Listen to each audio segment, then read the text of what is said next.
রাসূলুল্লাহ সাল্লাল্লাহু আলাইহি ওয়াসাল্লামের সকল কথা আল্লাহর থেকে। এবার একটা জরুরি কথা বুঝেন, ফাঁকি দিয়ে বলি, সেটা হলো এই আপনারা যারা বসছেন এখানের ভিতরে সামান্য যদি কেউ বুঝেন তো এটা মনে রাখেন, কোরআন এবং সুন্নাহ মানে এই কোরআন এবং আমাদের নবী সাল্লাল্লাহু আলাইহি ওয়াসাল্লামের হাদিসগুলো, সুন্নাহগুলো, যেহেতু একটাও তিনি পৃথিবীর কোনো বই, গবেষণা, কোনো শিক্ষকের পড়ালেখা, কোনো লেখনী কোনোখান থেকে নেন নাই, সরাসরি আল্লাহর থেকেই নিছেন। এজন্য এটাই শ্রেষ্ঠ, সুন্নাহটাই শ্রেষ্ঠ। অতএব যেই মানুষগুলো এই কোরআন এবং সুন্নাহ জ্ঞান অর্জন করতে পারে নাই, সে বাস্তবিক অর্থে নিখুঁত, পবিত্র, পুত পবিত্র, পরিষ্কার পরিচ্ছন্ন, নিরাপদ এবং সর্বশ্রেষ্ঠ ইলম জ্ঞান অর্জন করতে পারে নাই, পারে নাই। বরং যৌক্তিক অযৌক্তিক, দরকারি বেদরকারি সব মিলাইয়া জিলাইয়া কিছু কথা শিখছে। এই জন্য জেনারেল শিক্ষার সবাই মিলে যা শিখে সবগুলো মিলাইলে কোরআনুল কারীমের সামনে আলহামদুলিল্লাহি রাব্বিল আলামিন এর সমকক্ষ মর্যাদাও হবে না। এবার মাস্টার যদি 10-12 দেয় আর পড়তে পড়তে যদি হিমালয়ের পর্বতের উপরে উঠে যায় অথবা আটলান্টিক মহাসাগর বাড়িতে নিয়ে পড়ে, তারপরে কারণ প্রত্যেক শব্দ নিখুঁত, প্রত্যেক শব্দই পবিত্র, নিরাপদ, যৌক্তিক, বাস্তবসম্মত। এটা একমাত্র কোরআনের বৈশিষ্ট্য, একমাত্র সুন্নাহ হাদিসের বৈশিষ্ট্য। অন্য কোনো পড়ালেখাতে এটা নাই। এই জন্য এক মা বাবা যে তার সন্তানকে, ছেলে কিংবা মেয়েকে আল্লাহর কোরআন এবং রাসূলুল্লাহর হাদিস থেকে বঞ্চিত করলো, শেখাইতে পারে নাই, পড়ায় নাই, ওনারা তাদের সন্তানকে তেমন উল্লেখযোগ্য কিছুই, খুব বড়সড় কিছু দিতে পারেন, দিতে পারেন। যদি বলেন না আমি পড়ালেখা করাই এখন ভালো কামাই রোজগারি করে, না এই পড়ালেখা ছাড়াও এর চাইতে বেশি কামাই রোজগারি করুন না, লোক বুড়ি ভুরে আছে, বুড়ি মূর্খ বকলম, একেবারে নামও দস্তখত দিতে পারে না। এরকম অসংখ্য অগণিত মানুষ আছে, crore crore crore crore crore crore, million billion billion dollar এর মালিক, কিন্তু সে আপনার একটা লাইন লিখতেও পারে না, শুধু নামও দস্তখত দিতে পারে। এই জন্য এটা জরুরি বিষয়। এই বাবা আপনাদেরকেও বলি, ছেলেরা তোমাদেরকেও বলি, আল্লাহর কোরআন থেকে যে যুবক বঞ্চিত, যে মানুষ বঞ্চিত, সে জীবনে যেন কিছুই বলতে পারে না, শিখে নেই।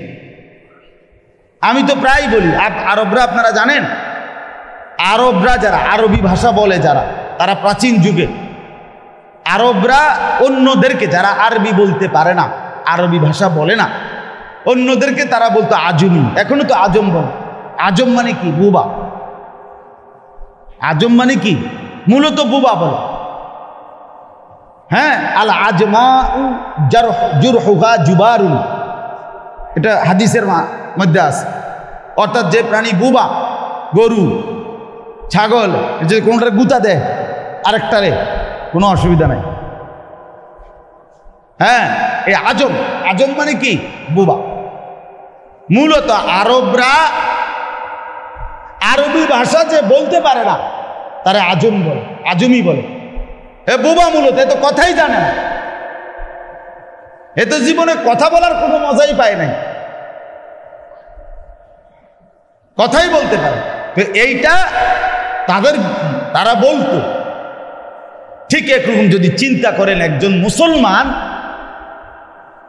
যার বয়স 20 বছর হোক আর 30 বছর হোক আর 60 বছর হোক আর 70 বছর হোক, এত বড় লম্বা হায়াত পার করলো, এতগুলো ভাত মাছ চাল ডাল খাইয়া, এত রাত ঘুমাইয়া, আল্লাহর দেওয়া এত বড় পৃথিবী ভোগ করে, আল্লাহর কোরআনটাই দেখে দেখো এমনি সাইয়াও কদ্দুর সহি শুদ্ধ পড়তে পারে না, তার চাইতে বড় ফালতু মানুষ, ব্যর্থ মানুষ আর কেউ হইতে পারে। বুড়া হইলে ফালতু বুড়া, জোয়ান হইলে ফালতু জোয়ান, আকামলা মানুষ,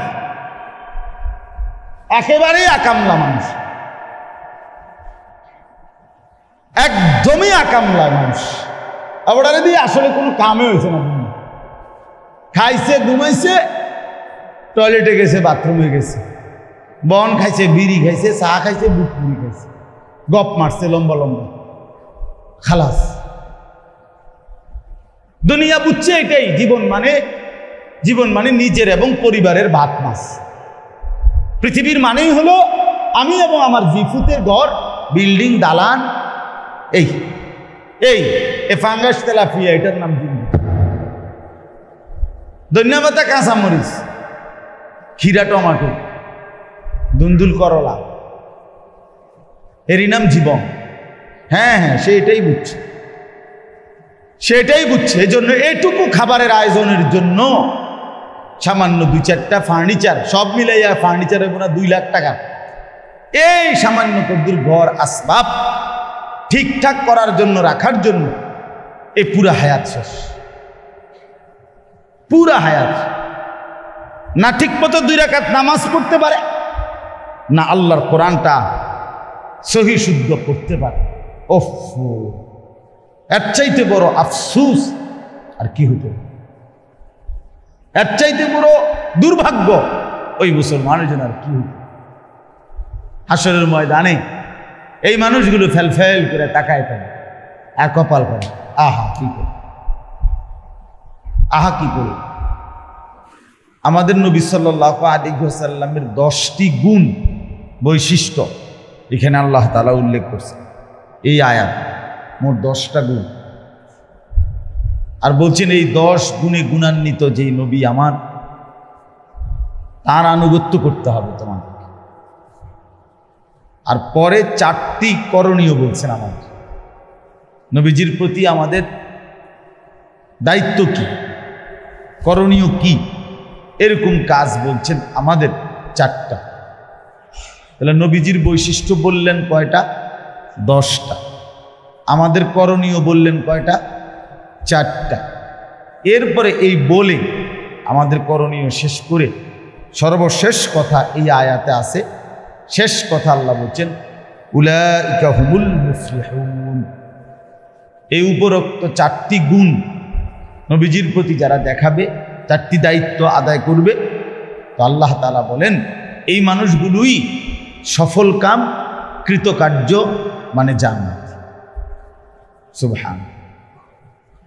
তাহলে উপরোক্ত 4টি দায়িত্ব যে আদায় করবে নবী সাল্লাল্লাহু আলাইহি ওয়াসাল্লামের প্রতি, সেই মুফলিহুন, সফল, সফল সে মানে জান্নাত।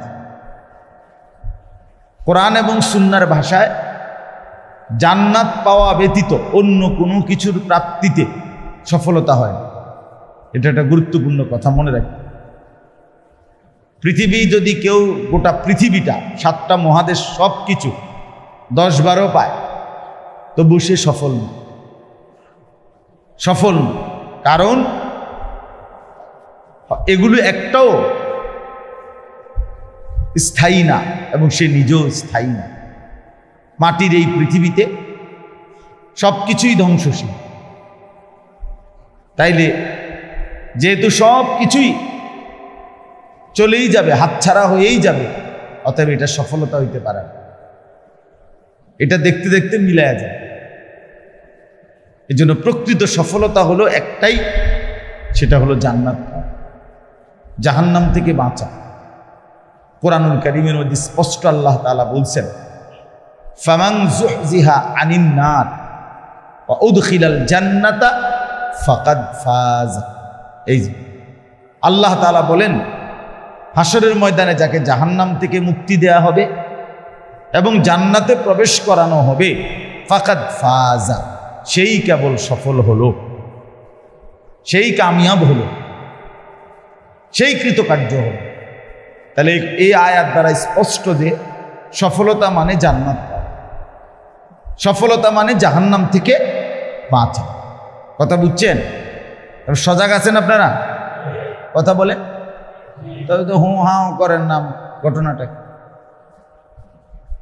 বেশি চালাক মানুষ যারা, তারা শুধু মাথা লাড়ে, মনে রাখবেন। পণ্ডিত কিসিমের মানুষ যারা অতিরিক্ত পণ্ডিত, তারা শুধু মাথা নাড়ে। যে কম পণ্ডিত এই জবানেও কিছু বলে, কারণ সে মনে করে যে আমার এই কথাগুলো আমারও বলা দরকার, শোনা দরকার, বোঝা দরকার। অনেক মানুষ আছে যে শুধু মাথায় কম শুনতে আছি, আরো শুনছি,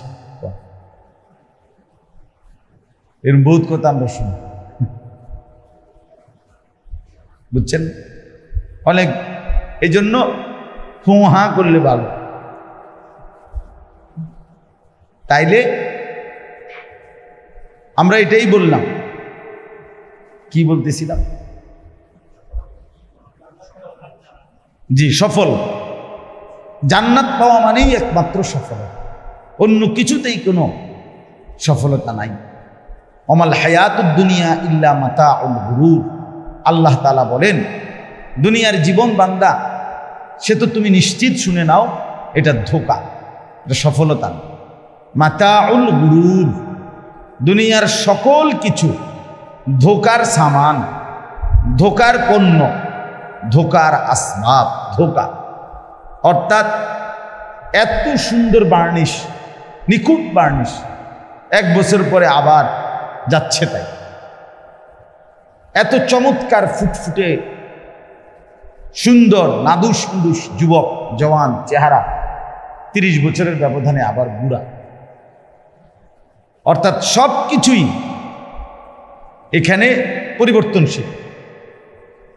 এই দেখতে দেখতে ধোঁকা দেয়, কি দেখলাম কি হয়ে গেল, কেমন ছিল কেমন হয়ে গেল। এই জন্য আল্লাহ তাআলা বলছে, বান্দা, দুনিয়ার সবগুলো বিষয় ধোঁকা, মাতাউল গুরুর, ধোঁকার আসবাব, ধোঁকার উপকরণ, ধোঁকার বস্তু। এই জন্য এখানে কোনোটাকেই সফলতা মনে করো না, কোনোটাই না, বরং সফলতা শুধুই কি পাওয়া বলেন? জান্নাত। তো আল্লাহ তাআলা এখানে বললেন, রাসূলুল্লাহ সাল্লাল্লাহু আলাইহি ওয়াসাল্লামের প্রতি 4টি দায়িত্ব যে আদায় করবে সে সফল, মানে জান্নাত। মুফলিহুন, মুফলিহুন, কোরআনুল কারীমের মধ্যে আরো বহুবার এই শব্দটা আছে। উলাইকা আলা হুদাম মির রাব্বিহিম ওয়া উলাইকা হুমুল মুফলিহুন। قد أفلح من تزكى قد أفلح من زكاها। এই যেগুলো সব সফলতা, মানে জান্নাতি হবে। জান্নাতের চাইতে চূড়ান্ত কোনো সফলতা নাই, জান্নাতের চাইতে নিশ্চিন্ততা আর কিছুতেই নাই। আর পৃথিবীর সব কিছু লক্ষ কোটিবার অর্জন করলেও সেগুলো চলে যাবে, জান্নাত একবার কেউ অর্জন করলে, পেলে, কোনো দিন আর কখনোই তার থেকে ছুটায় নেওয়া হবে না, তাকেও আর জান্নাত থেকে বের করা হবে, বের করা হবে। সে অনন্তকালের জন্যই জান্নাতে থাকবে, চিরস্থায়ী থাকবে। লা ইয়াবগুনা আনহা হিওয়ালা। আল্লাহ তাআলা বলেন, লক্ষ কোটি বছরেও জান্নাতি বান্দা একবারের জন্য জান্নাত থেকে বের হওয়ার মতো বিরক্তিও তারা আসবে না। লা ফিহা গাউলুন, না এতে কোনো মাথা ব্যথা, সামান্য রকমের পেরেশানি এটাও আসবে। এই জন্য জান্নাত পাওয়া মানেই হচ্ছে নিশ্চিন্ত হওয়া।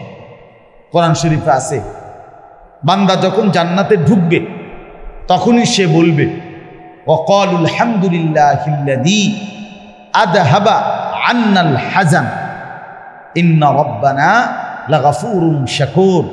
এই যে ওয়াকালুল হামদুলিল্লাহিল্লাযী, জান্নাতি বান্দা বলবে, আল্লাহ সমস্ত প্রশংসা আপনার জন্য, যিনি আজকে আমাদের থেকে সমস্ত চিন্তা পেরেশানি চিরতরে দূর করে দিলেন। আযহাবা আন্নাল হাযান, টেনশন দূর হয়ে গেল, আর কোনোদিন কোনো পেরেশানি নাই, আর কোনোদিন। নুজুলাম মিন গাফুরির রহিম। আল্লাহ তাআলা বলেন জান্নাতের মধ্যে আমি মেহেরবান, ক্ষমাশীল, দয়াবান রবের পক্ষ থেকে আমার মেহমানদারি চলতে থাকে। নুজুলা মানে আল্লাহ তাআলার মেহমান।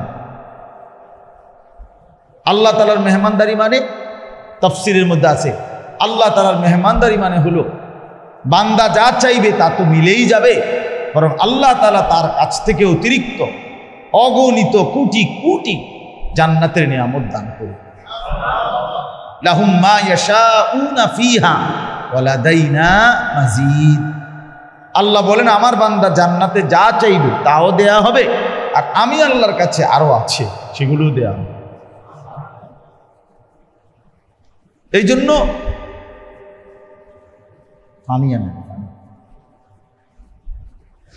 এই কারণে আমরা বললাম এটা সফলতা, উলাইকা হুমুল মুফলিহুন, প্রকৃত সফলতা।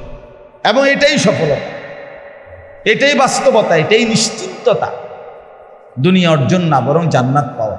তাহলে এইখানে আল্লাহ তাআলা আমাদের জান্নাতের পরিচয়, আমাদের সফলতা মানে আমাদের জান্নাতের প্রাপ্তি আল্লাহ তাআলা বলে দিয়েছে।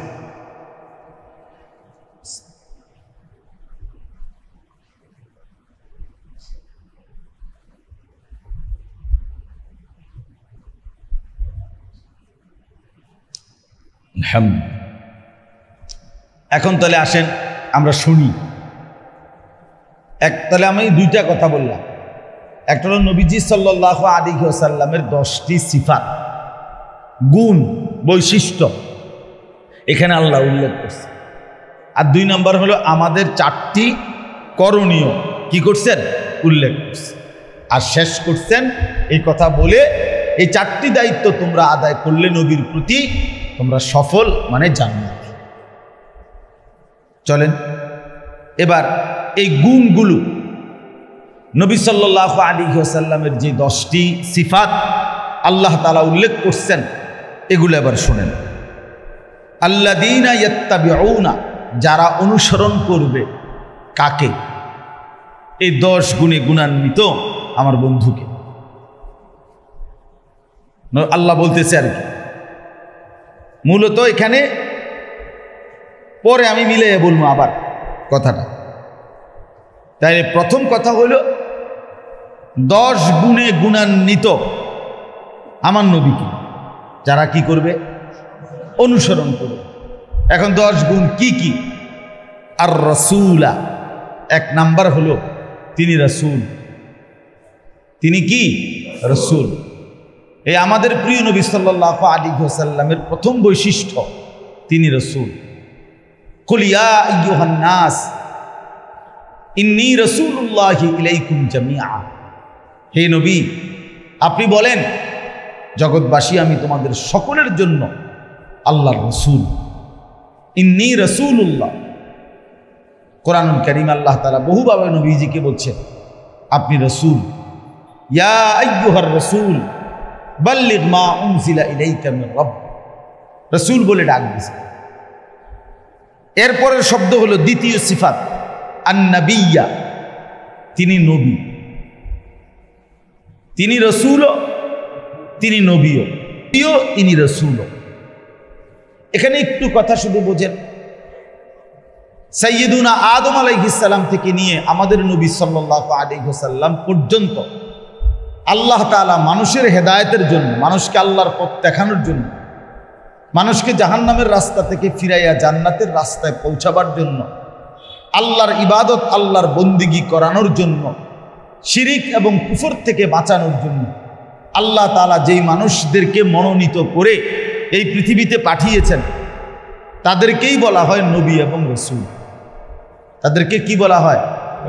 এই নবী এবং রাসূল এটা একটাই ক্যাটাগরি, একটাই বিভাগ। বাকি শুধুমাত্র দায়িত্বের কম বেশের কারণে মর্যাদাগতভাবে নবী এবং রাসূলের মধ্যে তফাত আছে। অর্থাৎ নবী চাইতে রাসূল একটু পাওয়ারফুল, রাসূল একটু পাওয়ারফুল। রাসূলের মধ্যে আল্লাহ তাআলা বিশেষত্ব বেশি দিয়েছেন। যিনি রাসূল আর যিনি নবী দুইজনই আল্লাহর পক্ষ থেকে প্রেরিত, ওহী প্রাপ্ত, দুইজনের কাছেই জিবরাইল আসছে, দুইজনই আল্লাহর পক্ষ থেকে মানুষদেরকে ডাকছেন। কিন্তু তফাৎ হলো রসুলের ক্ষমতা আল্লাহর পক্ষ থেকে একটু বেশি, মর্যাদা একটু বেশি। কি জাতীয় মর্যাদা বেশি? যেমন নবীরা মানুষদেরকে আল্লাহর দিকে ডাকেন, এখন নবীরা তার পূর্ববর্তী নবীর শরীয়ত সেটার আলোকেই মানুষকে আল্লাহর দিকে ডাকে। যখনই কেউ রসুল হয় তো আল্লাহ তাআলা উনাকে নতুন শরীয়ত অথবা আংশিক পরিবর্তন করে নতুন বিধিবিধান অথবা নতুন কিতাব এরকম অতিরিক্ত কিছু না কিছু দেয়। এই অতিরিক্ত কিছু থাকার কারণে, দেওয়ার কারণে উনাদেরকে রসুল বলা হয়। আর নয়তো উনারাও মানুষকে আল্লাহর দিকেই ডাক। বাকি উনার কাছে মুজিজা, উনার কাছে আল্লাহর পক্ষ থেকে প্রেরিত জিনিস বেশি নবীদের চাইতে। এতটুকুই তফাৎ, এতটুকুই তফাৎ আপনার। তাইলে আমরা নবী যারা, রসুল যারা, স্বাভাবিকভাবে তারা উভয়ই আল্লাহর পক্ষ থেকে মানুষকে ডাকছেন। তো নবী পিছনের নবীর অনুসরণ করে, আর রসুল আল্লাহর পক্ষ থেকে নতুন ওয়াহি, নতুন কিতাব অথবা নতুন শরীয়ত, নতুন কিছু না কিছু পায়। আমাদের নবী সাল্লাল্লাহু আলাইহি ওয়াসাল্লাম তিনি নবীও, তিনি রসুলও। মানে কি? মানে পিছনের নবীরা যেই কালেমার দাওয়াত দিছেন, যেই ঈমানের দাওয়াত দিছেন, এইটা আমাদের নবীও দিছেন, তো এই হিসেবে তিনি নবী। কিন্তু আমাদের নবী সাল্লাল্লাহু আলাইহি সাল্লামকে আল্লাহ তাআলা মুস্তাকিল পৃথক কিতাব দান করছেন, পূর্ণাঙ্গ শরীয়ত দান করছেন, খতমে নবুয়ত আখিরি পয়গম্বরের মর্যাদা দিয়েছেন। বিশেষ করে আলাদা নতুন কিতাব, নতুন শরীয়ত পাওয়ার কারণে তিনি একজন পূর্ণ রসুল। তো এই জন্য নবী এবং রসুলের উভয় মর্যাদা আমাদের নবীর জন্য সমানভাবে বর্তাবে। তিনি নবীও, তিনি রসুল।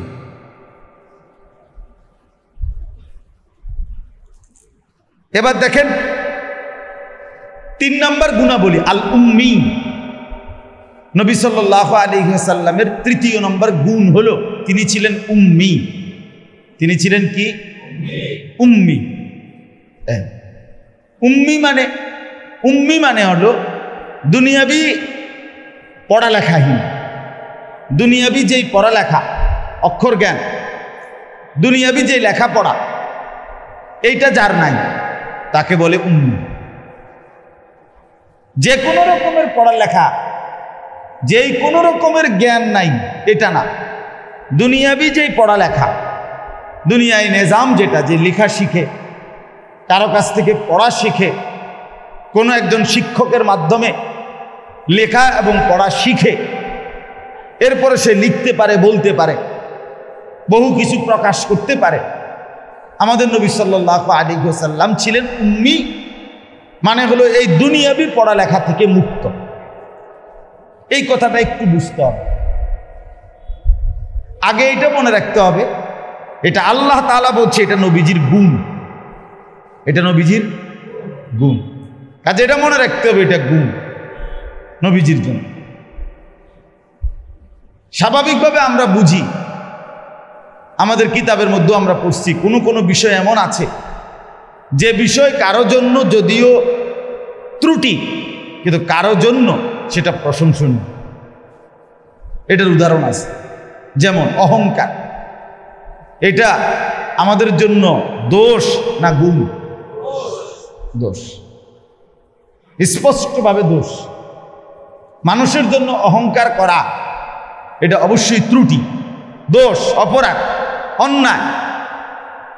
কিন্তু আল্লাহ তাআলা নিজে বলেন আল কিবরিয়া উরিদাই, আল্লাহ বলেন অহংকার আমি আল্লাহর চাদর।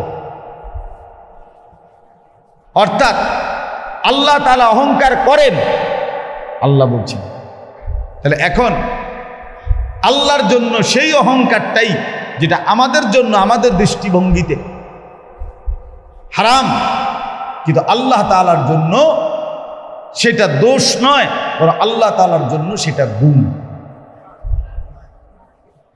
এই জন্য একই বিষয় কখনো কারো জন্য ত্রুটি হইতে পারে, কখনো কারোর জন্য প্রশংসার বিষয় হইতে পারে। এবার স্বাভাবিকভাবে পড়ালেখা দুনিয়াবি, এই দুনিয়ার পড়ালেখা না জানা, এটা দোষ না গুণ? দোষ, এটা ত্রুটি। কিন্তু আমাদের নবী সাল্লাল্লাহু আলাইহি ওয়াসাল্লামের জন্য এটা গুণ, এটা ওনার গুণ। বলে কিভাবে? সহজ হলে এইভাবে যে আল্লাহ তাআলা ইচ্ছে করে এই ব্যবস্থাটা করেছেন। একটানা জন্মের পর থেকে 40 বছর থেকে 40টা বছরে এই মানুষগুলোর চোখের সামনে বড় হলো যিনি, মক্কার, তারা ওনাকে রাত দিন সকাল দুপুর সারা মাস সারা সপ্তাহ দেখেছে এবং এই মক্কাবাসীর চোখের সামনে তিনি বড় হয়েছেন। তারা দেখছে যে মুহাম্মদ কোনোদিন গত 40টা বছরে কারো কাছ থেকে একটা অক্ষর লেখা শিখে নাই, কোনো মানুষ থেকে একটা লাইন পড়তেও শিখে নাই।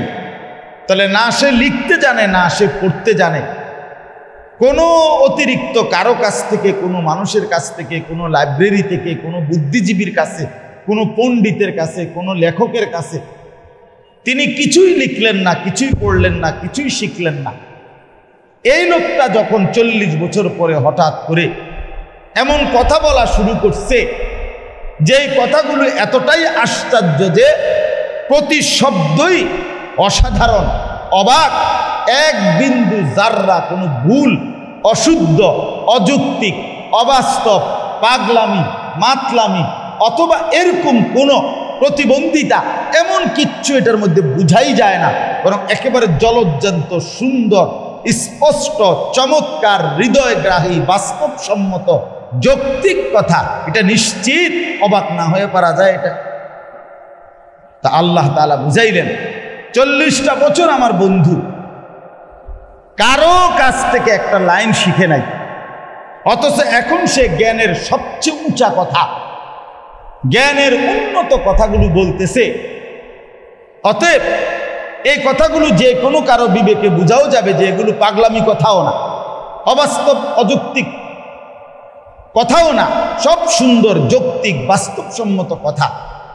তাহলে এগুলো সে বলে করতে, তো যেহেতু দুনিয়ার কারো কাছ থেকে তার অর্জন করার কোনো সুরত নাই, কেন 40 বছরে তিনি কারো কাছ থেকে শিখেন নাই?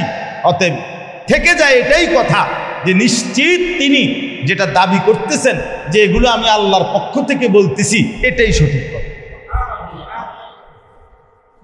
কারণ যদি কেউ বলে যে না এগুলো আল্লাহর থেকে না, অন্য কোনোখান থেকে নেওয়া, তো সেটা কেমনে নিব? উনি তো পড়েই না কোনো বই থেকে, তো উনি তো বইয়ে পড়তে পারেন, উনি তো লিখতেও পারেন,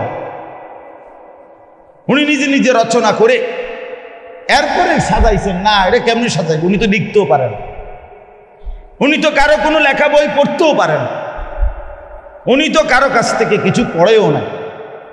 অতএব দুনিয়ার কোনো পড়ালেখার থেকে মুক্ত থেকে যিনি এমন সুন্দর চমৎকার কথাগুলো বলতেছেন, অতএব নিঃসন্দেহে তার দাবিটাই সত্য। তিনি বারবার বলেছেন এগুলো আমি আমার আল্লাহর পক্ষ থেকেই বলতেছি। সুবহান। এই জন্য উম্মি, অন্যদের জন্য যদিও এটা ত্রুটি ছিল, কিন্তু আমাদের নবী ইচ্ছা করে আল্লাহ তাআলা পরিকল্পিতভাবে আল্লাহ তাআলা নবীজি সাল্লাল্লাহু আলাইহি সাল্লামকে দুনিয়ার পড়ালেখার থেকে মুক্ত করে এইটাই নবীজির একটা শ্রেষ্ঠ মুজিজা হিসাবে পৃথিবীবাসীর সামনে পেশ করেছেন যে একজন অক্ষর জ্ঞানহীন দুনিয়াবি পড়ালেখার থেকে মুক্ত একজন ব্যক্তি এত সুন্দর, এত শ্রেষ্ঠ, এত দামি, এত যৌক্তিক, হৃদয়গ্রাহী কথা কিভাবে বলে, কিভাবে বলে? এই জন্য নবী সাল্লাল্লাহু আলাইহি ওয়াসাল্লামের 3য় নম্বর গুণ হলো তিনি দুনিয়াবি পড়ালেখা থেকে মুক্ত। বলেন না কি? উম্মি শব্দটা বলেন কেন? তাহলে দুনিয়াবি পড়ালেখা থেকে মুক্ত কেন? অর্থাৎ তিনি যে সব কথা আল্লাহ থেকেই বলবেন, বলতেছেন, এটা প্রমাণিত করার জন্য। অতএব কোরআন এবং আমাদের নবীজির সব কথা নিঃসন্দেহে কার পক্ষ থেকে? আল্লাহর পক্ষ। কোরআনের প্রত্যেক কথা আল্লাহর থেকে। রাসূলুল্লাহ সাল্লাল্লাহু আলাইহি ওয়াসাল্লামের সকল কথা আল্লাহর থেকে। এবার একটা জরুরি কথা বুঝেন, ফাঁকি দিয়ে বলি, সেটা হলো এই আপনারা যারা বসছেন এখানের ভিতরে সামান্য যদি কেউ বুঝেন তো এটা মনে রাখেন, কোরআন এবং সুন্নাহ মানে এই কোরআন এবং আমাদের নবী সাল্লাল্লাহু আলাইহি ওয়াসাল্লামের হাদিসগুলো, সুন্নাহগুলো, যেহেতু একটাও তিনি পৃথিবীর কোনো বই, গবেষণা, কোনো শিক্ষকের পড়ালেখা, কোনো লেখনী কোনোখান থেকে নেন নাই, সরাসরি আল্লাহর থেকেই নিছেন। এজন্য এটাই শ্রেষ্ঠ, সুন্নাহটাই শ্রেষ্ঠ। অতএব যেই মানুষগুলো এই কোরআন এবং সুন্নাহ জ্ঞান অর্জন করতে পারে নাই, সে বাস্তবিক অর্থে নিখুঁত, পবিত্র, পুত পবিত্র, পরিষ্কার পরিচ্ছন্ন, নিরাপদ এবং সর্বশ্রেষ্ঠ ইলম জ্ঞান অর্জন করতে পারে নাই, বরং যৌক্তিক অযৌক্তিক, দরকারি বেদরকারি সব মিলাইয়া ঝিলাইয়া কিছু কথা শিখছে।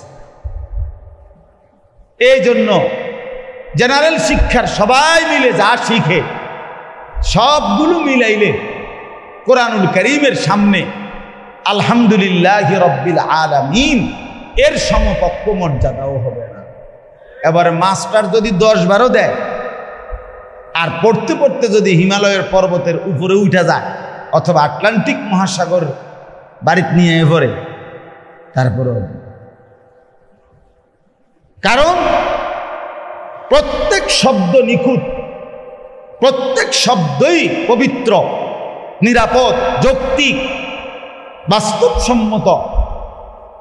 এটা একমাত্র কোরআনের বৈশিষ্ট্য, একমাত্র সুন্নাহ হাদিসের বৈশিষ্ট্য। অন্য কোনো পড়ালেখাতে এটা নাই। এই জন্য এক মা বাবা যে তার সন্তানকে, ছেলে কিংবা মেয়েকে আল্লাহর কোরআন এবং রাসূলুল্লাহর হাদিস থেকে বঞ্চিত করলো, শেখাইতে পারে নাই, পড়ায় নাই, ওনারা তাদের সন্তানকে তেমন উল্লেখযোগ্য কিছুই, খুব বড়সড় কিছু দিতে পারে না, দিতে পারেন।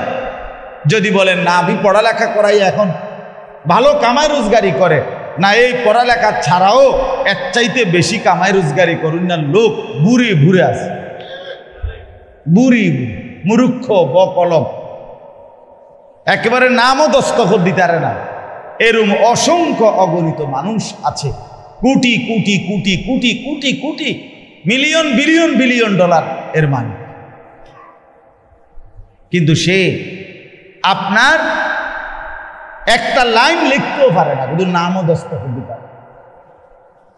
এই জন্য এটা জরুরি বিষয়। এই বাবা আপনাদেরকেও বলি, ছেলেরা তোমাদেরকেও বলি, আল্লাহর কোরআন থেকে যে যুবক বঞ্চিত, যে মানুষ বঞ্চিত, সে জীবনে যেন কিছুই বলতে পারে না, শিখে নেয়। আমি তো প্রায় বলি, আরবরা আপনারা জানেন, আরবরা যারা আরবি ভাষা বলে যারা, তারা প্রাচীন যুগে আরবরা অন্যদেরকে, যারা আরবি বলতে পারে না, আরবি ভাষা বলে না, অন্যদেরকে তারা বলতো আজমি। এখনো তো আজম বলে। আজম মানে কি? বুবা। আজম মানে কি? মূলত বুবা বলে। হ্যাঁ, আল আজমা জুরহুহা জুবারুন, এটা হাদিসের মধ্যে আছে। অর্থাৎ যে প্রাণী বুবা, গরু, ছাগল, যে কোনটার গুতা দেয় আরেকটারে, কোনো অসুবিধা নাই। হ্যাঁ, এই আজম, আজম মানে কি? বুবা। মূলত আরবরা আরবি ভাষা যে বলতে পারে না তারা আজম বলে, আজমি বলে। এ বুবা মূলত, এ তো কথাই জানে না, এ তো জীবনে কথা বলার কোনো মজাই পায় নাই, কথাই বলতে পারে। তো এইটা তারা বলতো। ঠিক একরকম যদি চিন্তা করেন, একজন মুসলমান যার বয়স 20 বছর হোক আর 30 বছর হোক আর 60 বছর হোক আর 70 বছর হোক, এত বড় লম্বা হায়াত পার করলো, এতগুলো ভাত মাছ চাল ডাল খাইয়া, এত রাত ঘুমাইয়া, আল্লাহর দেওয়া এত বড় পৃথিবী ভোগ করে আল্লাহর কোরআনটাই দেখে দেখেও এমনি সাইয়াও কদ্দুর সহি শুদ্ধ পড়তে পারে না, তার চাইতে বড় ফালতু মানুষ, ব্যর্থ মানুষ আর কেউ হইতে পারে। বুড়া হইলে ফালতু বুড়া, জোয়ান হইলে ফালতু জোয়ান, কিন্তু আকামলা মানুষ, একেবারেই আকামলা মানুষ, একদমই আকামলা মানুষ। ওটারে দিয়ে আসলে কোনো কামে হয়েছে না। খাইছে, ঘুমাইছে, টয়লেটে গেছে, বাথরুমে গেছে, বন খাইছে, বিড়ি খাইছে, চা খাইছে, বুট পুরি খাইছে, গপ মারছে লম্বা লম্বা, খালাস। দুনিয়া বুঝছে এটাই জীবন মানে, জীবন মানে নিজের এবং পরিবারের ভাত মাছ। পৃথিবীর মানেই হলো আমি এবং আমার জিফুতের ঘর, বিল্ডিং, দালান, এই এই ফাঙ্গাস তেলাপিয়া, এটার নাম জিন্দগি। ধন্যবাদ কাঁচামরিচ, ক্ষীরা, টমাটো, দুন্দুল, করলা, এরই নাম জীবন।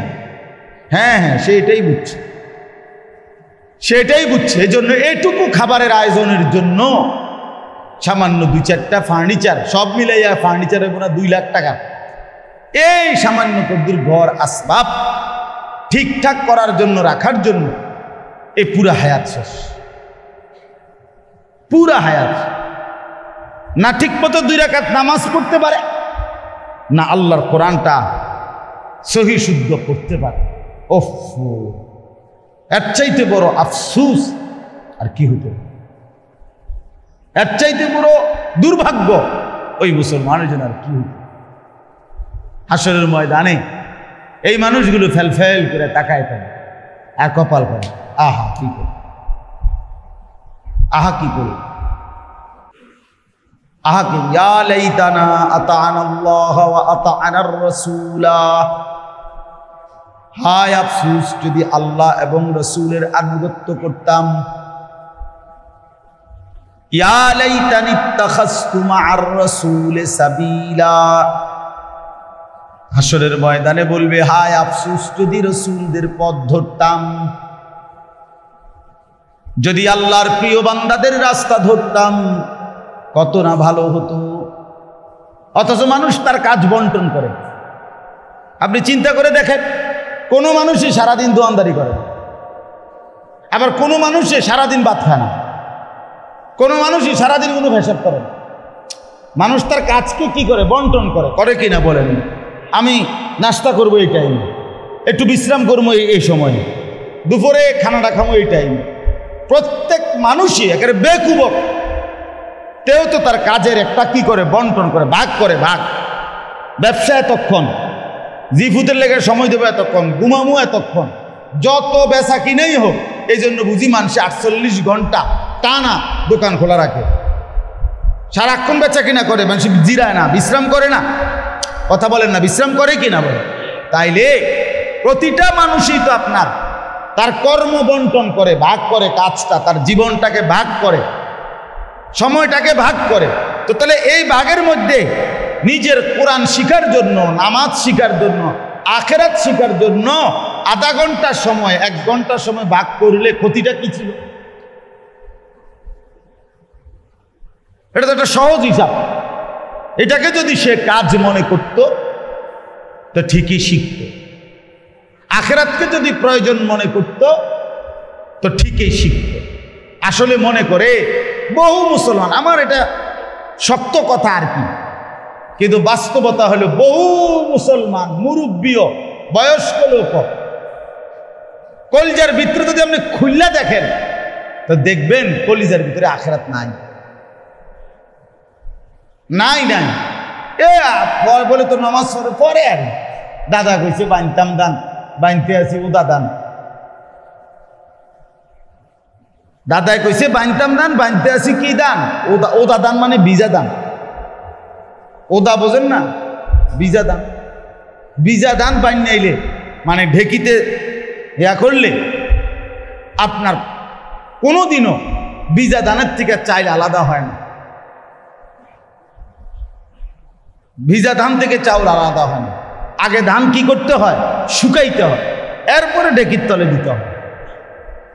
তাহলে আপনি দাদা কইছে বানতাম দান বানতে আসি, ও দাদা আপনি একটা সূরা কেরাত ঠিক করলেন না, এমনিতেই আপনি এই নামাজ পড়ের আর ওযু করতে আছে আর কি, এটা হইলে হইছে, না হইলে এত তান প্রয়োজন না চাই। আল্লাহ ভরসা, আল্লাহ মাফ করবে। ফাজিল, ফাজিল নাম্বার 1, বুঝছেন? আল্লাহ মাফ করবে, মাইতো না চাই হুজুর রে করতে লাগলে কয়ে আল্লাহ বলছি কিনা। আপনি বলেন যে আল্লাহ তাআলা বলছে কিনা যে বান্দা তুমি মৃত্যু পর্যন্ত ভুল করতে থাকো আমি মাফ করব, এ কথা আল্লাহ বলছে। তুমি ভুল করতে থাকবা, মৃত্যু পর্যন্ত তুমি ভুলের উপরেই থাকবা, আমি তোমারে মাফ করব, এটাই তো আল্লাহর কথা নাকি? তো তাইলে এটা তো কোরআনের কোথাও নাই যে তুমি ভুলেও ঠিক করো না, সাবধান আমি মাফ করব। এই জন্য অনেক বাবা আছেন এখানে, মাঝবয়সী আছেন, স্কুল পড়ুয়া ছেলেরা আছেন, অথবা কিছুই পড়েন নাই, নিজেরে বলেন মূর্খ মানুষ, সাধারণ মানুষ। না মূর্খ মানে তো আপনি সরু সরে না পারেন না, সে অক্ষর জ্ঞানহীন, কিন্তু আপনি মূর্খ না। আপনি তো আচ্ছা, আমরা দেশে যারা নাম লিখতে পারে না মনে করেন, তারা তো আপনি টাইলস ছেড়ে মাটি কয়, ঠিক না? না মাটি কয়, কি কয়? তো হে না বলে মূর্খ, হে টাইলস করলো কেমন? কথা বলেন।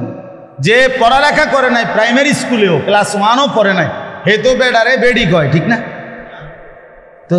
তো হে বোঝে না কি? হ্যাঁ হে বোঝে না কি? কি বেড়া চিনে না, না বেড়ি চিনে না, না ফাঙ্গাস চিনে না, না তেলাপিয়া চিনে না, কিটা বাতের তালা দিলে কুন্ডা না চিনে? দুনিয়া 100 চিনে, দুনিয়া সব চিনে, কিন্তু নাফরমান যখন আখিরাতের কথা বলে তখন চিকন চিকন আলাপ করে, শিউলি কয়। আমরা গ্রামের মানুষ, আমরা সাধারণ মানুষ, কথা তো ভালাই কন বুঝি তো, কিন্তু অন্তার হেদিন নাই। ছোটবেলায় পড়ছি না, আব্বাই পড়াইছে না, সে সময় বুঝছি না, ওই সময় গুরুত্ব দিছি না। এই সমস্ত বান্দরা কথা বলে, এসব ফালতু কথা বললে কবরে আপনারে ফেরেশতারা ছেড়ে দিবে তো? তাহলে এগুলো কীর্তন শুনান, এগুলো শুনাইয়া লাভ কি? আমারে বলে লাভ কি? এই জন্য দয়া করে আলাদাভাবে আপনাদেরকে বললাম, আলাদাভাবে আপনারা প্রত্যেকেই মনে রাখবেন, আল্লাহ তাআলা কিন্তু আমাদের কাছ থেকে আমাদের এই জিন্দিগির, আমাদের এই হায়াতের হিসাব নেবেন, হিসাব নেবেন। এবং আল্লাহ তাআলা জিজ্ঞেস করবেন, বান্দা আমার দেওয়া সময়ে এত লম্বা হায়াত দিলাম, বিনিময়ে আমার কালাম, আমার কোরআন টুকু পড়লে না, একটু দেখে দেখে শিখলা না। অথচ একদম সহজ, 2 মাস 3 মাসও যদি কেউ আল্লাহর কোরআন শিখতে চেষ্টা করে, একেবারে 90 বছরের বুড়ো মানুষের জন্য এটা সহজ, কোনো সন্দেহ নাই। বিশ্বাস করেন, কোরআনুল কারীমের মধ্যে আছে, আল্লাহ তাআলা বলেন ওয়ালাকাদ ইয়াসসারনাল কুরআনা লিযিকর, আল্লাহ বলেন আমি সকলের জন্য আমার কোরআনকে শিখবার জন্য, বুঝবার জন্য, মুখস্থ করার জন্য আমি আল্লাহ অবশ্যই সহজ করে দিয়েছি। সহজ না, আল্লাহ বলছেন সহজ। নবী সাল্লাল্লাহু আলাইহি ওয়াসাল্লাম বলছেন আদ-দীনু ইউসরুন, দিন সহজ, ইসলাম সহজ, ইসলাম সহজ। তোমাদের বানানো নিয়ম কঠিন, মুসলমানের বিবাহ ছিল সহজ, তোমরা ওইটার মধ্যে বিদআত আর কুসংস্কার আর বদরসম আর তোমাদের শয়তানি যুক্ত করে এটারে বানায় ফেলছো এখন কঠিন, কঠিন বানায় ফেলছো। গায়ে হলুদ তোমরা বানাইছো, 70,000 টাকার গেট তোমরা বানাইছো, ইসলাম বলে নাই। একটা প্রাইভেট কার, এত বড় বেওকুফ, বিয়া করে জামাই ফুল লাগা গাড়ির উপর, আহাম্মক কি পরিমাণ আহাম্মক। তারে বিয়ে কে করে? কি প্রাইভেট কারে বিয়ে করে? না, ফুলায় বিয়ে করবে না। তো তাহলে প্রাইভেট কারের গায়ে লাগাইলি কেন? গাধা, এই পরিমাণ গাধা হয় কেমনে মানুষ? বিয়ে করে আমি ফুল লাগাই ছাগলের গায়ে, প্রাইভেট কারের গায়ে ফুল লাগাবে কেন? প্রাইভেট কারে তোর বিয়ে করতেছে না। একটা মিনিট বিয়ে বাড়ির সামনে রাখার 1 মিনিট লাগে না। 1 মিনিটের ভিতরে 17,000, 18,000, 20,000, 25,000 টাকার এই সাজানো ফুলের গাড়িটা একটা মিনিটের মধ্যে বাচ্চাগুলো টাইনা টুইনা ছিঁড়া ফেলায় দেয়। এতটুকুর জন্য এতগুলো টাকার অপচয় করলো। কত বড় জালেম মুসলমান, কত বড় অসভ্য মুসলমান, চিন্তা করে কত বড় জালেম। অথচ এই 15,000 টাকা পেলে একটা ফ্যামিলির অনেক উপকার হতো। একটা ছেলে হয়তো 5 মাস পড়ালেখা করতে পারত। একটা বিধবা নারীর কত বড় উপকার হতো। কিন্তু অনর্থক, শুধু শুধু। এই জন্য বললাম, আমরা মূলত আমরা বানায় নিছি কঠিন, আমরাই রসম করছি, আমরাই কুসংস্কার, বিদআত। আজকে বিদআতের ভিতর থেকে সুন্নাতকে বের করে আনা, ইসলামকে বের করে আনা কঠিন হয়ে দাঁড়াইছে। এই পরিমাণ প্রতিবাদ হয়, বিরোধিতা হয়, মানে বিদআত এভাবে কলজাত বসে গেছে, এটা বুঝাইয়া উঠতে সুন্নতটা ঘাম বাইরে হয়ে যায়। আমি একবারে এক বিয়ের অনুষ্ঠানে আমি সুন্নত তরিকা বিয়ের পদ্ধতি, মানে আমারে বলছে বিয়ে পড়াইতাম। আমি যখন বলছি এভাবে ইজেন হবে, এভাবে এভাবে বিয়ে হবে, এভাবে ছেলের পক্ষের একজন স্যুট পরা, বুট পরা, গলার মধ্যে টাই লাগানো এই ভদ্রলোক আমারে বলতেছে, হুজুর নতুন করে এখন ফেতনা লাগাইতেন যাই না, যেমনি চলে আসছে এমনি বিয়ে হইতে দেন। তাই বললাম, তাইলে তো আমার নিয়মটা এখন নবীজির তরিকা আমি বলছি, এটা যেহেতু এখন নতুন করে করলে ঝামেলা হবে, তাই মেহেরবানি করে বিয়েটা আগের যেভাবে চলতে বালা আপনি যেভাবে বুঝছেন আপনি পড়া, এটা আপনি পড়া। আমরা কি আর পারি না? আমিও পারি না, আমিও পারি না। এমনি এমনি ফুলার এখন বলেই যেতে হবে, ভাই অসুবিধা কি? আমরা সবাই রাজি আছি, যেটা না ভাগ্য নিছে না, আমরা আসিলাম, আমরা সবার সামনে দিয়ে ফোলা মাইয়া নিছে, দেন এমনি দিয়ে দেন। তাহলে আপনিও জানেন না, ফাইজলামি করলেন কেন? পরিমাণে শুধু একটা বললাম, বিদআত থেকে মানুষকে ফিরানোই কঠিন। এখন সুন্নাত বললেই কয় এটা নতুন কথা, এটা নতুন, সুন্নাত হয়ে গেল নতুন, বিদআত হয়ে গেছে পুরাতন।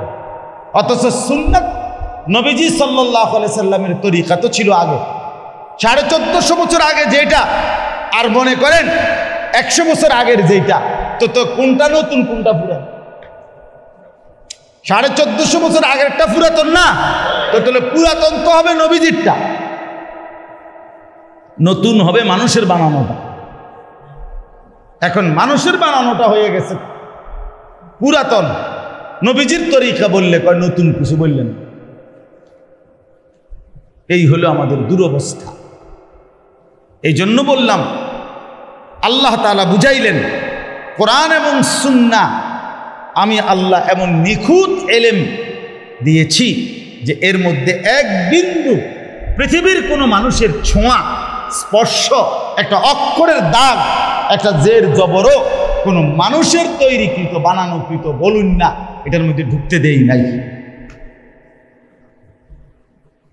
4 নাম্বার হলো আল্লাযী ইয়াজিদুনাহু মাকতুবান ইনদাহুম ফিত তাওরাতি ওয়াল ইনজিল। আল্লাহ তাআলা বলেন, নবীজির চতুর্থ বৈশিষ্ট্য হলো, আল্লাহ তাআলা বলেন পূর্ববর্তী যত আসমানি কিতাব আমি আল্লাহ তাআলা নাজিল করেছি, বিশেষ করে তাওরাত, ইনজিল, ওইগুলোর প্রত্যেকটা কিতাবের মধ্যে তাদের অনুসারী যে কোনো কেউ পড়লেই দেখতে পাবে সেখানে আমার নবীর বিস্তারিত আলোচনা আছে। এই হলো চতুর্থ বৈশিষ্ট্য। নবীজির আলোচনা তাওরাতের মধ্যে আছে, ইনজিলের মধ্যে আছে। তিনি যে শেষ নবী, তিনি যে আখেরি নবী, এটা ইহুদিরাও জানে, খ্রিস্টানরাও জানে, আজকের এরাও জানে। এখন যারা ইহুদি এই বেঈমানরাও জানে, এখন যারা খ্রিস্টান তারাও জানে। এরা বোঝে এই পৃথিবীতে শেষ নবী মুহাম্মদ সাল্লাল্লাহু আলাইহি ওয়াসাল্লাম এবং ইসলামই একমাত্র ধর্ম, এটা তারা জানে। ইচ্ছা করে গাদ্দারি করে স্বীকার করে না, মানে না। কোরআনুল কারীমের মধ্যে আছে, আল্লাহ তাআলা বলেন, ইয়ারিফুনাহু কামা ইয়ারিফুনা আবনাআহুম। ইহুদিরা তাদের সন্তানকে যেভাবে চেনে মানুষ, সেভাবে নবীকে চিনত। অর্থাৎ 1 লক্ষ মানুষের ভিতর দিয়েও যদি আমার ছেলে থাকে ওখানে, আমি চিনব না? কথা বলেন না কেন? ঠিক আল্লাহ তাআলা বলেন, ইহুদিরা আমার নবীকে এভাবে চিনত, মানুষ তার সন্তানকে যেভাবে চিনত, কিন্তু স্বীকার করে না, ঈমান আনে না। এই জন্য বললাম, আল্লাহ তাআলা পূর্ববর্তী কিতাবের মধ্যে আমাদের নবী সাল্লাল্লাহু আলাইহি ওয়াসাল্লামের আলোচনা করেছেন, এখনো কারারাও জানে। আপনারা আশ্চর্য হবেন, আমি দাওয়াত ও তাবলীগের নিসবতে গত আগস্ট মাসে, এই গত মাসে উত্তরবঙ্গ ছিলাম, দিনাজপুর জেলায় 40 দিন তাবলীগে ছিলাম। আল্লাহর রাস্তায় বের হয়েছিলাম প্রায় 16 জন আলেম, 3 জন ডাক্তার সহ 26 জন সাথী নিয়ে। তো ওইখানে উত্তরবঙ্গে দেখছি আমি, এই দিনাজপুর জেলায় বিপুল অসংখ্য মানুষকে এই ইউরোপ থেকে, বিভিন্ন অঞ্চল থেকে আসা খ্রিস্টান ধর্মযাজকরা ওপেন, নিরিবিলি, গভীরভাবে, সূক্ষ্মভাবে এই উত্তরবঙ্গের মুসলমানদেরকে, বিধর্মীদেরকে, উপজাতিদেরকে খ্রিস্ট ধর্ম প্রচার করতেছে, মুসলমানকে জীবনের তরে বেঈমান বানায় দিতেছে। তো জিজ্ঞাসা করলাম, আশ্চর্য হলো, তারা বলে নিজেদেরকে এখানে যে তারা নাকি ঈসাই মুসলমান। কি মুসলমান? মানে আমাদেরকে ধোঁকা দেওয়ার জন্য এই শব্দ বানায় নিছে, ঈসাই মুসলমান, মানে ঈসা নবীর অনুসারী মুসলমান। ঈসাই মুসলমান আবার কোনটা? কথা বুঝছেন? আপনারা তো জানেন না, সবাই আমরা কেহই আমাদের ধর্ম নিয়ে, ইসলাম নিয়ে আমাদের ভাবনা বলতেই নাই। আমরা শুধু দুনিয়া দুনিয়া দুনিয়া দুনিয়া দুনিয়া দুনিয়া, ভাত মাছ চাল ডাল এই নিয়েই ব্যস্ত। আহা, দুনিয়া পেলেই চলবে।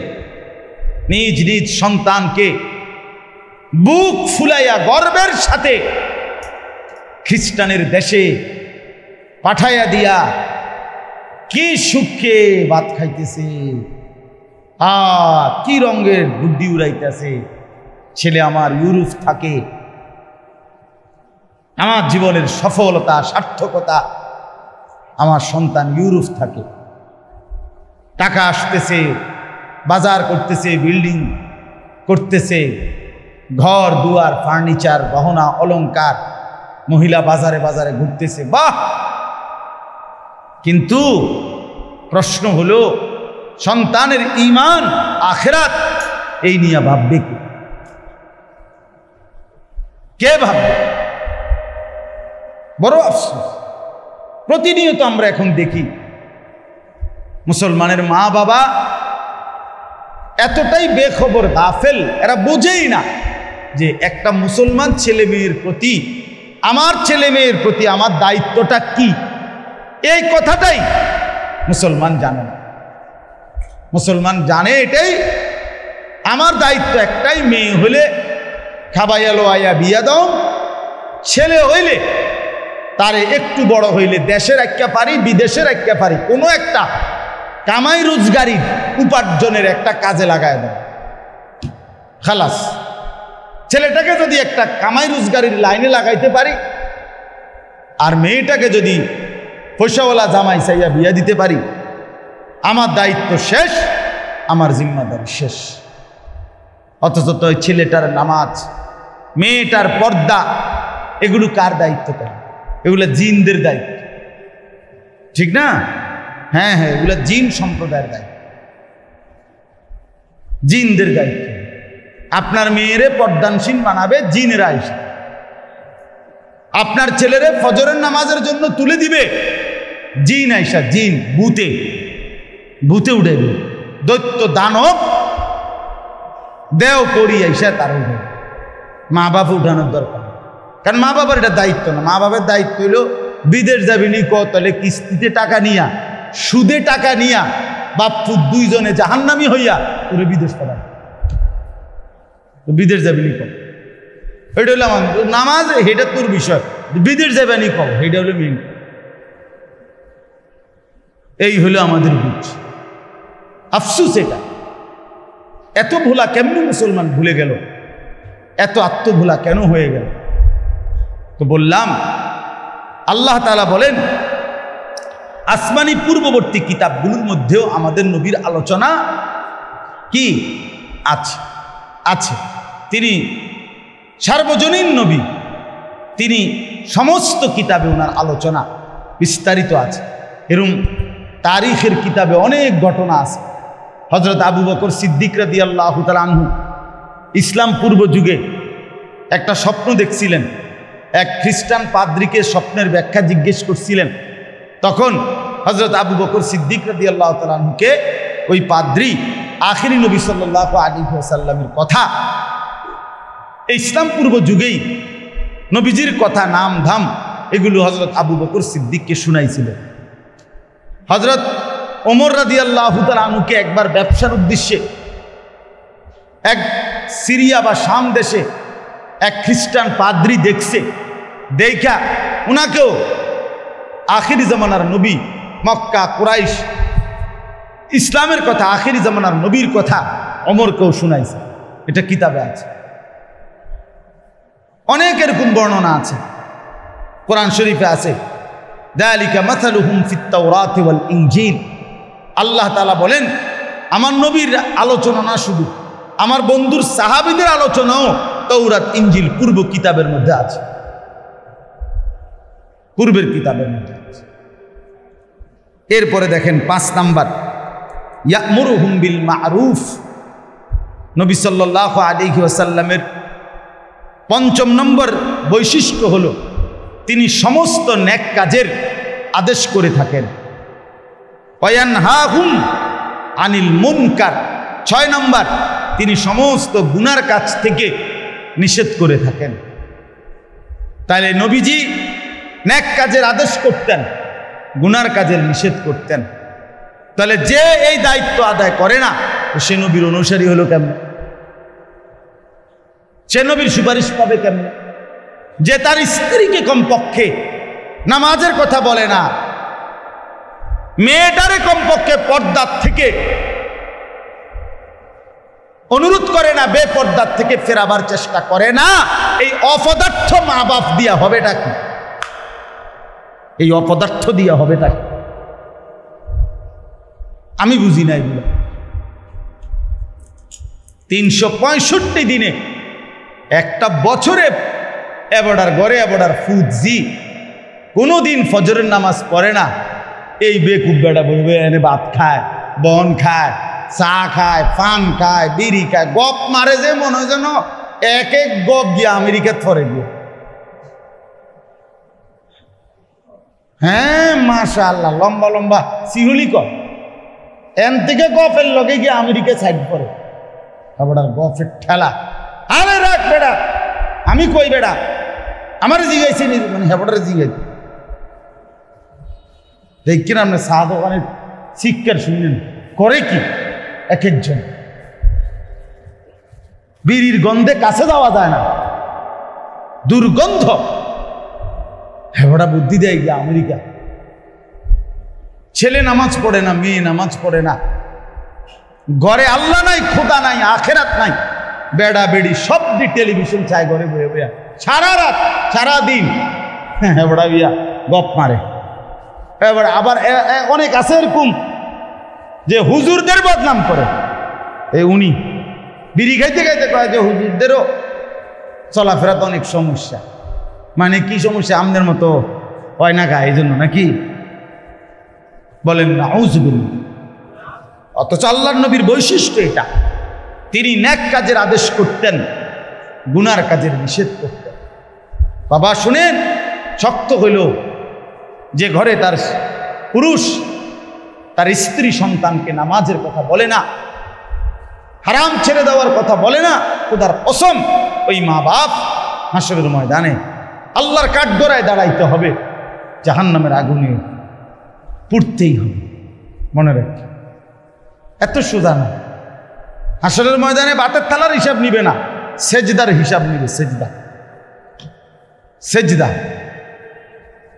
নামাজের হিসাব, পর্দার হিসাব, দ্বীনের হিসাব। 7 নাম্বার ওয়ায়ুহিল্লু লাহুমুত তাইয়্যিবাত।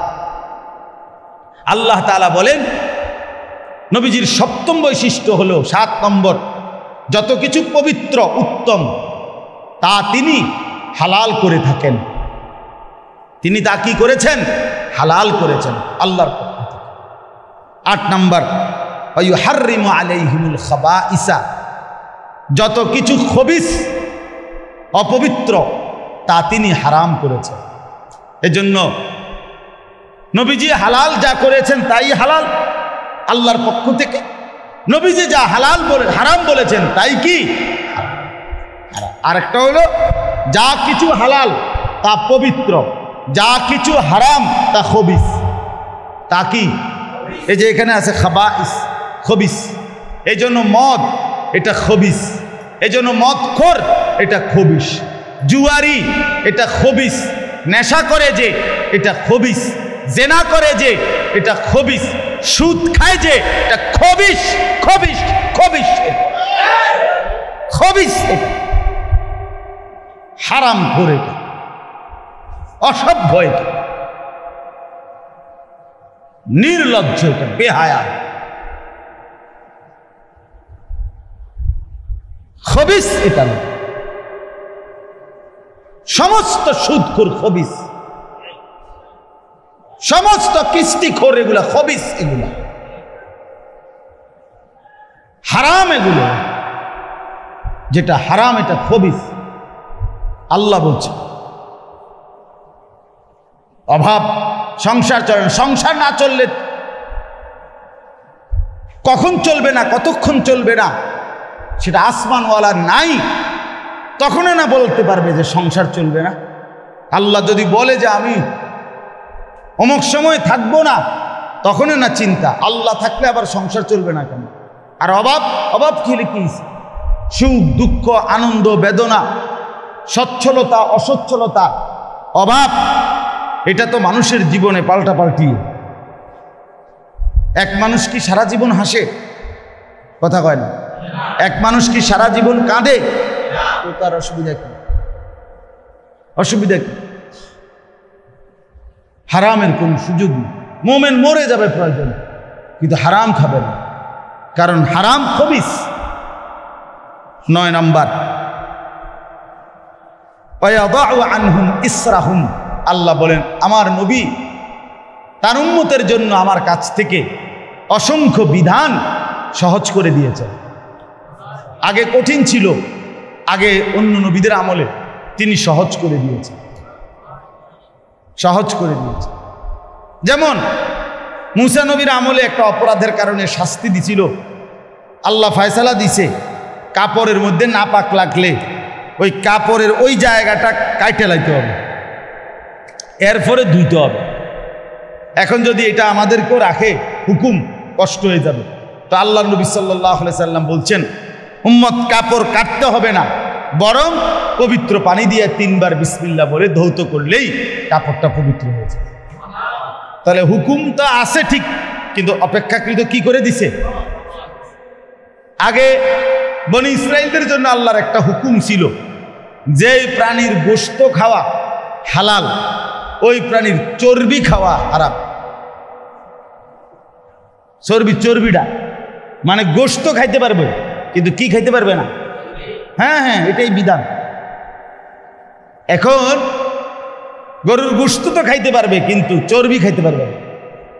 ওটার গোশত তো খাইতে পারবে, কিন্তু চর্বি খাইতে পারবে না।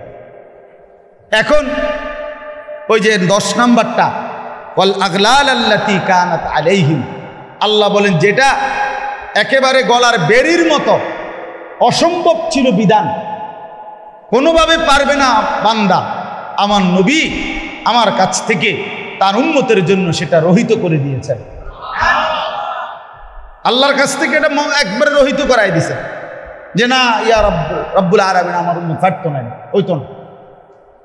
এই যেমন এইটা, এই এখন আমরা যদি গরু কোরবানির গোশতের দিন গোশতের থেকে যদি আমরা চর্বি আলাদা করতে হয়, এরপরে গোশত রান্ধন লাগে, তো আর সারছে হাড্ডি, শুধু হাড্ডি কুবাইতে কুবাইতে ওটা জোহর আসর মাগরিব এশা 4 ওয়াক্ত নামাজ না, চর্বি যদি আলগা করতে দেয় তো ওই সপ্তাহে তো আর ঠিক না, কি কঠিন হয়ে যাবে বিষয়টা। আল্লাহ তাআলা বলেন বন্ধু আমার রহিত করে দিছেন, আল্লাহ তাআলা এই হুকুম উঠাই দিছেন যে না, যে প্রাণীর গোশত হালাল ওইটার চর্বিও হালাল। আহা, এই শেষ কথা, মানে 10টা বৈশিষ্ট্য শেষ। 1 নাম্বার হলো তিনি রসূল, 2 তিনি নবী, 3 তিনি দুনিয়াবি পড়ালেখা থেকে মুক্ত, 4 পূর্ববর্তী আসমানি কিতাবে ওনার আলোচনা বর্ণিত, 5 তিনি সমস্ত নেক কাজের আদেশ করেন, 6 তিনি সমস্ত গুনার কাজে নিষেধ করেন, 7 তিনি পবিত্র জিনিস হালাল করেন, 8 তিনি অপবিত্র জিনিস হারাম করেন, 9 তিনি অনেক কঠিন বিধান সহজ করে দিয়েছেন, 10 তিনি অনেক অসম্ভব কঠিন বিধান আল্লাহর পক্ষ থেকে মওকুফ রহিত করায় দিয়েছেন। আল্লাহ বলেন এত বৈশিষ্ট্য যার, সেই নবী ফাল্লাযীনা আমানু বিহি। এবার 4টা দায়িত্ব। 1 নাম্বার ফাল্লাযীনা আমানু বিহি, যারা এই নবীর প্রতি পূর্ণ ঈমান আনবে। তাহলে এই 1 নাম্বার দায়িত্ব হলো নবীজির প্রতি ঈমান আনয়ন করা, নবীর প্রতি কি আনা। 2 ওয়া আযযারুহু, যারা তাকে সম্মান করবে। 2 নাম্বার দায়িত্ব জীবনের সবচেয়ে বেশি ইজ্জত সম্মান নবীজিকে করা। 3 নাম্বার ওয়া নাসারুহু, যারা তাকে সাহায্য করবে, মানে তার দ্বীন মানবে। নবীজির দ্বীন মানা, সুন্নত মানা, এটাই নবীজিকে কি করা, সাহায্য করা। 4 নাম্বার ওয়াত্তাবাউন নূরাল্লাযী উনজিলা মাআহু, যারা আমার নবীর কাছে আমি যেই আলো, যেই নূর কোরআন নাজিল করেছি সেটাকে যারা অনুসরণ করবে। এই শেষ। নবীর প্রতি ঈমান আনবে, তাকে সম্মান করবে, তাকে সাহায্য করবে, তার উপরে নাজিলকৃত কোরআনকে গ্রহণ করবে। আল্লাহ বলেন উলাইকা হুমুল মুফলিহুন, এরাই সফল কাম, এরাই কৃতকার্য, এরাই কামিয়াব, এরাই জান্নাতি।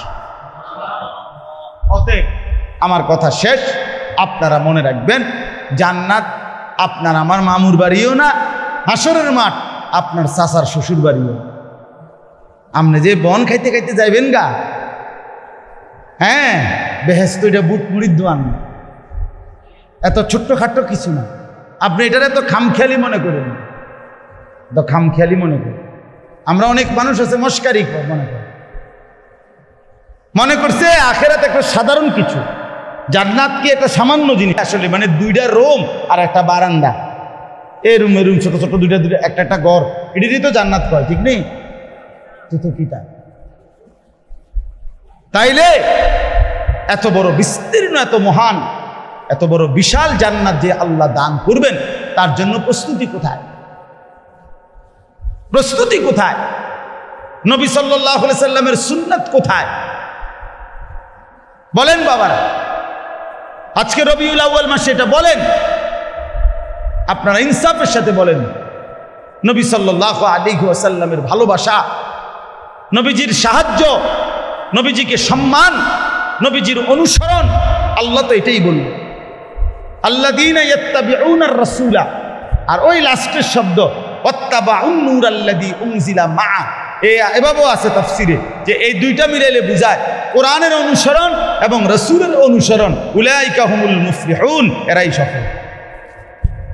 প্রথম শব্দ হলো আল্লাযীনা ইয়াত্তাবিউনার রাসূলা, যারা অনুসরণ করবে কাকে? রাসূলকে।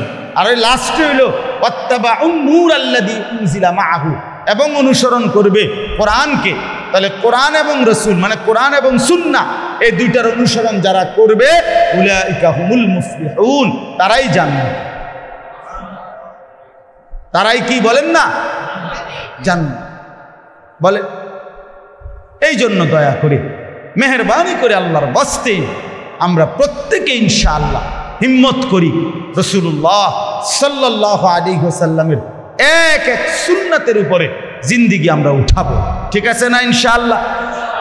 নকশে কদম নবী কে হে, जन्नत के रास्ते अल्लाह से मिलाते हैं सुन्नत के रास्ते।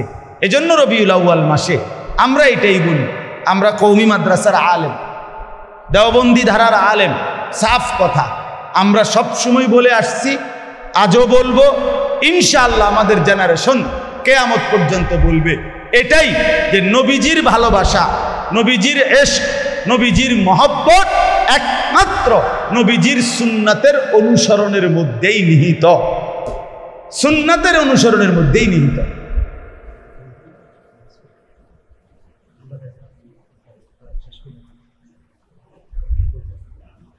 জি জি, তো এই জন্য আমরা ইনশাআল্লাহ এটাই আমাদের কথা, আমরা প্রত্যেকে ইনশাআল্লাহ সুন্নাতের অনুসরণের মাধ্যমে নবীজির ভালোবাসার প্রমাণ দেব ইনশাআল্লাহ। বলেন ইনশাআল্লাহ। মুরব্বী বাবা চাচারাও খেয়াল করেন, যুবক ভাইরাও খেয়াল করেন। আল্লাহ তাআলা আপনাদেরকে তৌফিক দেন। আজকের এই মজলিস আল্লাহ কবুল করেন। এই দরগার নামা মাদ্রাসা অনেক স্বপ্নের মাদ্রাসা। আল্লাহ তাআলা কবিরাজ সাহেবকে আল্লাহ তাআলা এই দিল আল্লাহই বদলাইছেন। আল্লাহ তাআলা তার এই দিলের বদলানোর বরকতে, আল্লাহর দয়ায় আজকে এখানে মাদ্রাসা চালু হয়েছে। হ্যাঁ ইনশাআল্লাহ আমার উস্তাদে মুহতারাম হাফিজ মৌলানা কারি আহমদুল্লাহ সাহেব দামাত বারাকাতুহুম হুজুর মাদ্রাসার জিম্মাদারিতে আছেন। এই মাদ্রাসার মধ্যে অনেক বুজুর্গ উলামায়ে কেরাম নিয়মিত আসেন। আমার শায়েখ আরিফ বিল্লাহ হাকিমুন নফস আল্লামা মুফতি মুশতাকুন নবী কাসিমি হুজুরও বারবার আসছেন, এখনো আসছেন, আজকেও আসছেন, এই যে উজু করতেছেন এখন ইনশাআল্লাহ। জি জি, এই কারণে, এবং আমাদের হুরুয়ার কারি আব্দুর রহমান সাহেব রাহমাতুল্লাহ আলাইহি হুজুর এই মাদ্রাসার মাটি কোপ দিছেন। তো এই জন্য আমরাও দোয়া করি আল্লাহ যেন এটাকে একটা দাওরায়ে হাদিস পর্যন্ত মাদ্রাসা হিসাবে কবুল করে নেয়। বলেন আমিন। আমাদের শায়েখ দামাত বারাকাতুহুমের যেই মাদ্রাসা